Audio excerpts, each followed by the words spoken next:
Mbele ya yote kwanza mimi nasema pole kwa watu wa Bukavu ambao leo saa hii mvua iko inanyesha tangu asubuhi, magari, mamoto yote inaporomokea ndani ya Laki Kivu. Magumu iko mingi kule, pole sana kwa watu wetu wa Bukavu. Kisha magumu ya kupoteza Uvira inakuwa tena magumu ya catastrophe. Le président connaît bien. Honorable Président, je voudrais dire merci aussi aux Il faut collègues. traduire en français. Hein? Ah? Vous allez parler 3 langues, français, lingala Ok. et swahili. Swahili? Oui, parler, ça va? Ah, ok. Je voudrais seulement encourager les 2 collègues qui ont proposé les 2 lois.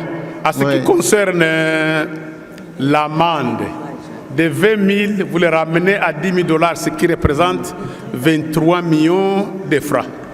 Vous voulez pousser les gens dans l'informel toujours. Vous savez que le travail en RDC, 80% est dans l'informel. Et c'est 20% qui a seulement l'engagement. Et en regardant tout, même les industriels maintenant sous-traitent le travail. On ne peut pas continuer, un grand pays comme la RDC, continuer dans la sous-traitance. Mais ce qui est encourageant, vous avez proposé qu'il y ait l'indemnité de précarité. Nous sommes ici tous. On emploie nos collègues congolais. 1 mois, 2 mois, 3 mois. Quand ils quittent, qu'est-ce qu'on les donne? Je crois que cette loi mérite. Mais l'application aussi pose problème.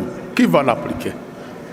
Il faut l'appliquer à la lettre. Et il ne faut pas que cette loi soit une source de financement des inspecteurs de travail. Quand vous parlez de 20 000 francs, on vous taxe, vous devez payer maintenant 23 millions, vous poussez dans la corruption.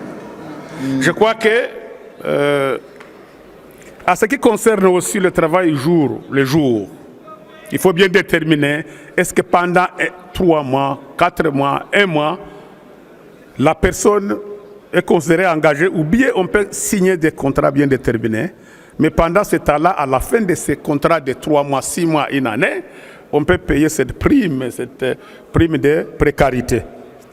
À ce qui concerne l'élevage, nous avons un grand pays, mais on n'a jamais bien déterminé les zones agricoles, les zones de l'agriculture, les zones réservées pour l'élevage. Je crois qu'avec cette loi, on va terminer les problèmes de Mboboro avec la transhumance. On a connu aussi le même cas dans la plaine de la Ruzizi, où on a vu tous les éleveurs burundais ou rwandais venir en RDC. Mais si aujourd'hui les gouvernements prennent des mesures pour dire, vous avez vos vaches, vous voulez venir en RDC, voilà les prix à payer, voilà où faire passer vos vaches, voilà là où vous allez orienter vos vaches. Et à la fin de la saison, vous pouvez retourner avec vos vaches. Je crois qu'avec cette proposition de loi, va régler beaucoup de questions. Et à ce qui concerne encore l'élevage, il faut dire au gouvernement qu'il a la grande responsabilité. Nous sommes le seul pays où il n'existe pas un crédit agricole. Les éleveurs n'ont pas d'avantage, n'ont pas de crédit, ne sont pas sécurisés. Il faut que le gouvernement mette des moyens pour sécuriser, pour une sécurité alimentaire. Il faut mettre des moyens, donner aux gens des crédits, les éleveurs, les agriculteurs. C'est avec ça qu'on va développer le pays. On ne peut pas seulement compter sur la mine, mais en garantissant l'agriculture, l'élevage, la pêche, en donnant des crédits, en garantissant les agriculteurs, en réservant leurs zones réservées uniquement pour l'élevage, ça va permettre à développer ce secteur industriel et artisanal. Pour terminer, je crois que cette loi mérite notre appui de nous tous, et nous encourageons nos collègues.